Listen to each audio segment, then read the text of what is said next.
este webinar. Y bueno,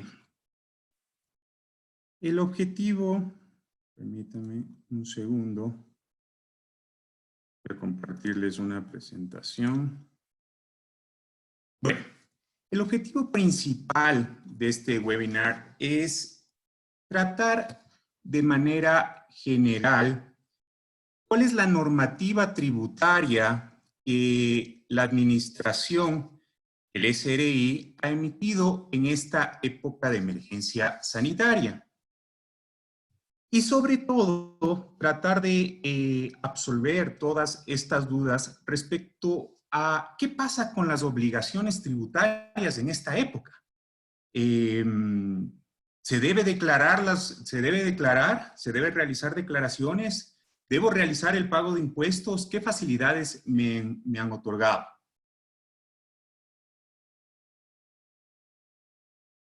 Perfecto.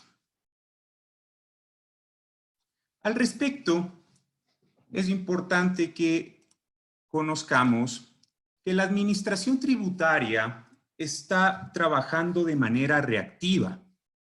Eso implica que está emitiendo resoluciones día a día con un efecto que tienen efectos a partir de su emisión, no necesariamente a partir de su publicación en el registro oficial. Es por eso muy importante que debemos dar seguimiento constante a todas las resoluciones que está emitiendo la administración tributaria.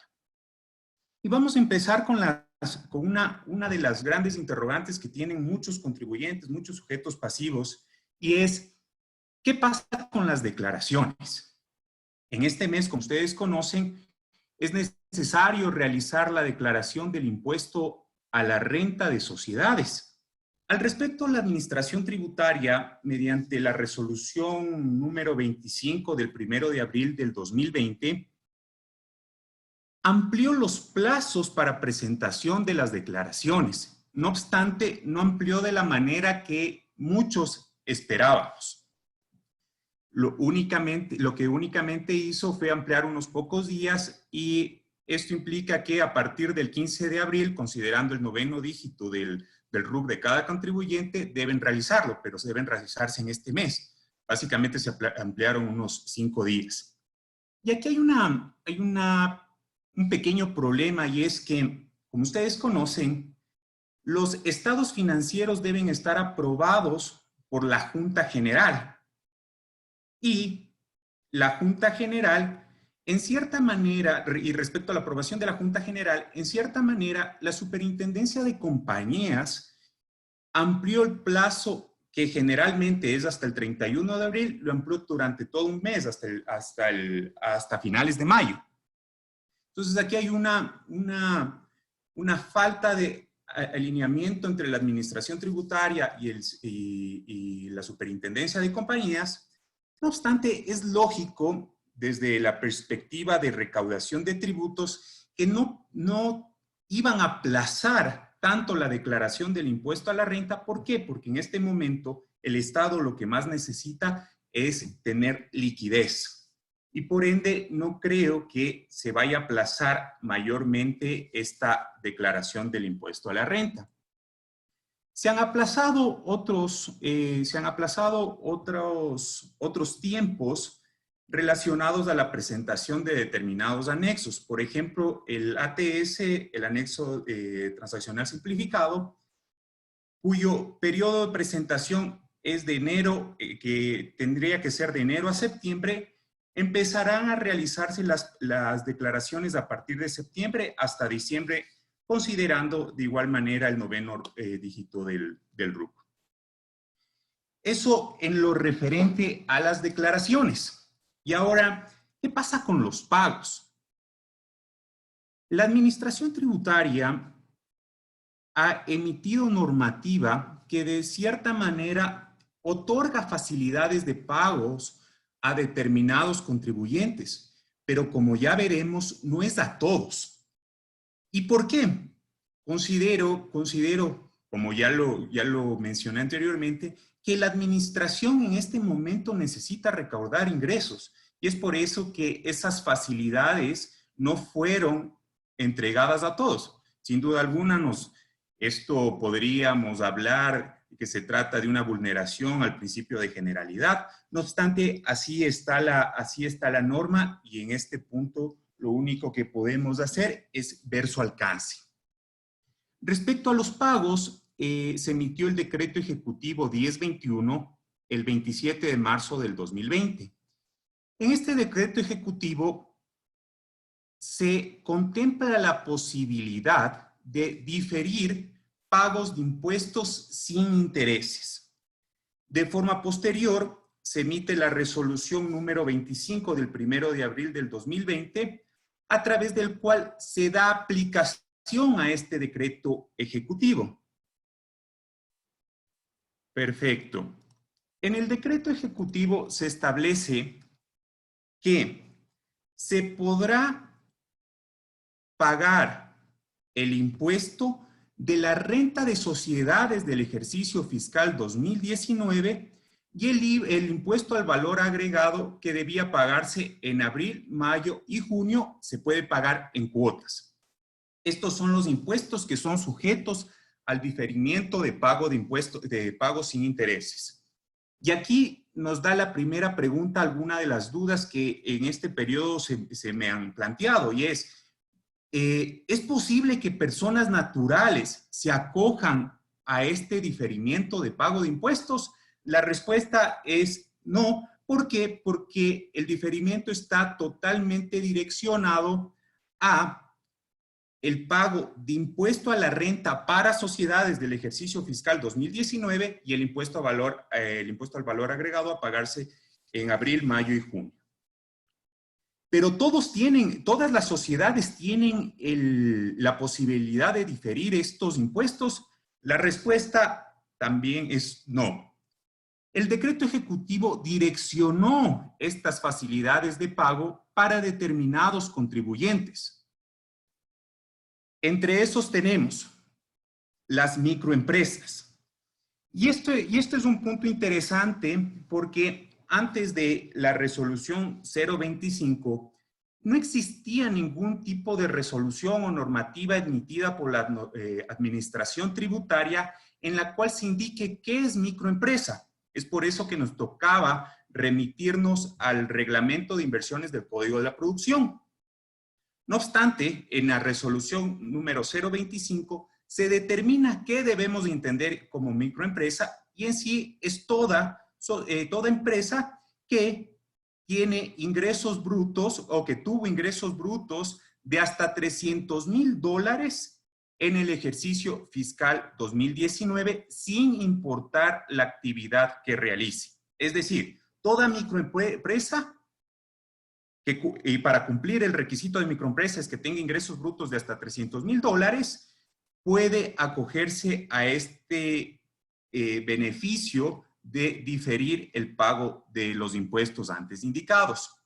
Hay otros tipos de contribuyentes como son aquellas sociedades que tengan como operación, como prestación de servicios como actividad principal, la operación de líneas aéreas o de servicios turísticos, de alojamiento o comida, o aquellas que realizan actividades del sector agrícola. Este tipo de sociedades también pueden acogerse a este beneficio tributario, a este diferimiento.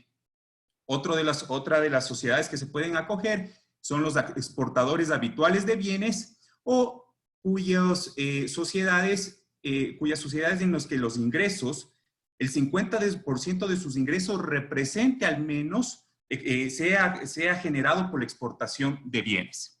Y finalmente, quienes hayan tenido el domicilio tributario principal en la ciudad de Galápagos. Pero ojo, eso no quiere decir que en este momento realizamos una actualización del RUC e incluimos una de estas actividades y ya nos acogemos al beneficio. La resolución establece que quienes pueden aplicar a este diferimiento son las sociedades que a partir de la publicación del decreto, que fue el 27 de marzo del 2020, ya tenían en el RUC estas actividades económicas. Perfecto, tenemos claro cuáles son las sociedades que pueden acogerse al diferimiento y en este punto, ¿cómo se paga el impuesto? Es la pregunta. Estas sociedades, estas sociedades pueden, o estos contribuyentes pueden diferir el pago de los impuestos antes indicados en 6 cuotas. En las dos primeras cuotas se paga el 10% y en las siguientes 4 el 80% restante, 20% en cada mes. La primera cuota se paga con la declaración que hace del impuesto y de forma posterior se paga a través del formulario múltiple de pago. Se genera un formulario múltiple con el cual se realiza el pago de la siguiente cuota. ¿En qué días? Para eso en la resolución se ha establecido un calendario considerando el 9º dígito del RUC y empieza a partir del día 10 de cada mes. ¿Qué pasa si es que no se paga dentro de los plazos establecidos en la resolución? La norma establece que además del impuesto se pagarán intereses. Es decir, si es que se atrasan en el pago de las cuotas, sí pagarán intereses. Por eso es importante que si se acogen a este beneficio, sean puntuales con el pago de los impuestos dentro del cronograma planteado. Y de esa manera hemos tratado el decreto ejecutivo y las facilidades de pago que plantearon para determinados contribuyentes. Y la pregunta que generalmente se presenta es, ¿y si no estoy dentro de los contribuyentes indicados en el decreto ejecutivo, qué puedo hacer? ¿Qué alternativas tengo para pagar? El Código Tributario establece las facilidades de pago. No obstante, a diferencia de lo planteado en el decreto ejecutivo, las facilidades de pago no operan de oficio, es decir, hay que solicitar a la administración tributaria que otorguen esas facilidades. Es decir, los contribuyentes que no se encuentran dentro del decreto ejecutivo no pueden aplicar de manera inmediata las facilidades de pago. Lo que tienen que hacer es solicitar a la administración tributaria que les otorgue unas facilidades de pago. ¿Y en qué se diferencian de las antes indicadas? En que estas sí se cobra intereses por el tiempo planteado. Las facilidades de pago que otorgan de la manera normal la administración tributaria puede ser de hasta 24 meses y superiores a 24 meses las pueden otorgar siempre y cuando se entregue alguna garantía, puede ser una garantía hipotecaria, entre otras. Se paga una cuota inicial del 20% del impuesto más de intereses sobre el cual se solicitó las facilidades de pago. Y ojo, en este caso tampoco aplica para valores retenidos, es decir, si yo como sociedad hice retenciones de impuesto a la renta, sobre esos valores no puedo solicitar facilidades de pago. Esos tendrán que pagarse sí o sí a la administración tributaria. ¿Qué otras opciones de pago contempla la normativa tributaria que pueden ser beneficiosos para los contribuyentes? Hay una opción que es específica para los contratistas del Estado que tengan créditos o cuentas por cobrar, ya que la norma técnica hay una norma técnica a través del cual se ha establecido la compensación de deudas tributarias con créditos de entidades públicas. Para eso, es necesario que la deuda con la administración tributaria esté totalmente clara, firme y ejecutoriada, dice la norma técnica, y que los créditos, las cuentas por cobrar que el contribuyente tiene con las instituciones del Estado, se encuentren ingresadas a la herramienta informática de gestión financiera pública. Es decir, para esto es necesario, en el evento en el que sea contratista del Estado, que ese pago, el servicio ya esté totalmente recibido, que ya se haya procesado el pago, es decir, que ya se haya entregado la factura, se haya entregado la recensión y lo único que esté pendiente es realizar el pago. De esta manera, aplicando esta norma técnica, lo que se podría hacer es utilizar esa deuda que tiene la entidad pública a favor del contribuyente para pagar los impuestos con la administración tributaria. Este es un beneficio interesante para aquellos proveedores del Estado que tienen estas cuentas por cobrar. Y hasta aquí podríamos, son básicamente las facilidades, las opciones y las posibilidades para diferir el pago que hoy por hoy están presentes en la normativa tributaria. Existe otras normas que han sido emitidas en este periodo, las cuales las vamos a empezar a analizar. Una de estas es la resolución 11 que fue emitida el 13 de febrero del 2020, que aplica, que contempla las normas de aplicación del régimen impositivo de microempresas. Y esto es muy importante porque he escuchado muchos casos de microempresas que teniendo y ya estando en este régimen, siguen realizando retenciones. ¿Por qué? Por desconocimiento justamente de este régimen. La Ley de Simplificación y Progresividad Tributaria contempló un régimen especial para las microempresas. Entendamos que microempresas son aquellas sociedades que son sociedades o unidades productivas que tienen ingresos brutos de hasta $300,000. Perfecto. En esta ley se contempló un régimen simplificado, es decir, se les otorgó a este tipo de unidades productivas facilidades para, desde mi punto de vista, bajar la carga operativa. ¿Por qué? El régimen simplificado, dentro de otras cosas, implica que se realiza una declaración semestral del IVA. Ya estas sociedades, estas unidades productivas, ya no son agentes de retención del IVA y de renta, salvo ciertas excepciones. Sí, seguirán siendo agentes de retención de renta en el caso de pago de dividendos, pagos al exterior, pagos a trabajadores y pagos a no residentes.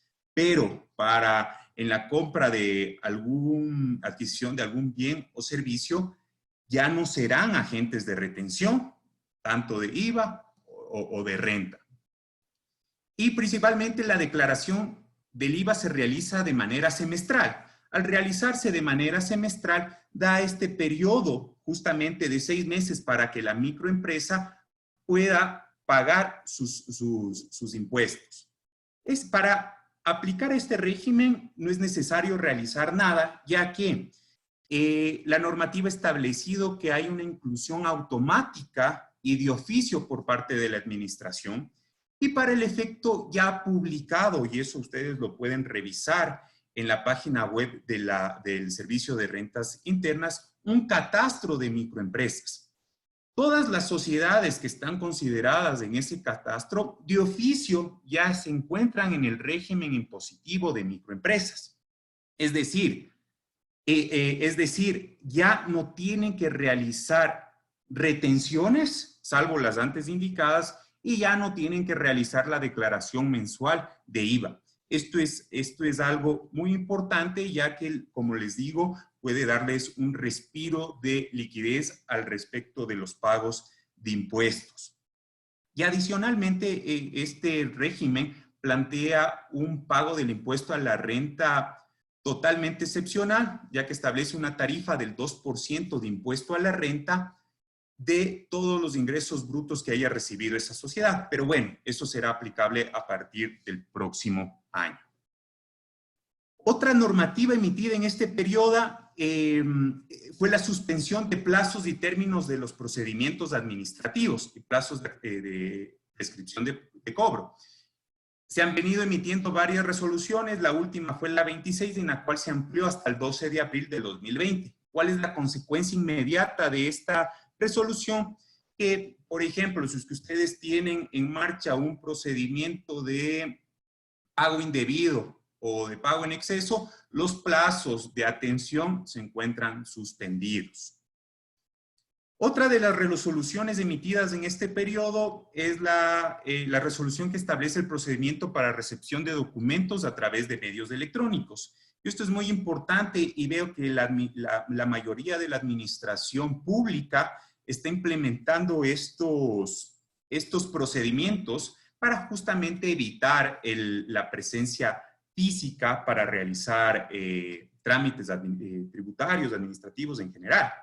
Esta resolución plantea que los contribuyentes podemos, a través de un correo electrónico, enviar nuestros requerimientos. Puede ser a través de un correo electrónico y los que tengan registrado el QuickBooks. Para efectos del QuickBooks es necesario que se tenga una firma electrónica, de lo contrario se entenderá enviado como un correo electrónico normal. Finalmente, otra de las resoluciones que ya entran en vigor y ya entraron en vigor desde el 1 de abril es la modificación en los porcentajes de retención. La resolución número 20 emitida por el Servicio de Rentas Internas establece que se modifica el porcentaje de retención para la adquisición de bienes muebles de naturaleza corporal, con excepción de bienes de origen agrícola, avícola, pecuario, apícola y carnes en estado natural. Antes era el 1%, actualmente es el 1.75%. Lo mismo pasa para pagos que no tienen un porcentaje específico. Anteriormente era el 2%, y hoy por hoy es del 2.75%. Estos pequeños cambios en los porcentajes de retención proyectan un ingreso para la administración tributaria de alrededor de unos $400 millones. Y es importante que lo consideren porque ya está en vigencia. Y básicamente hasta ahí son las resoluciones o la normativa que ha sido emitida dentro de este periodo y que puede ser útil para el pago de los impuestos contemplados. No sé si tienen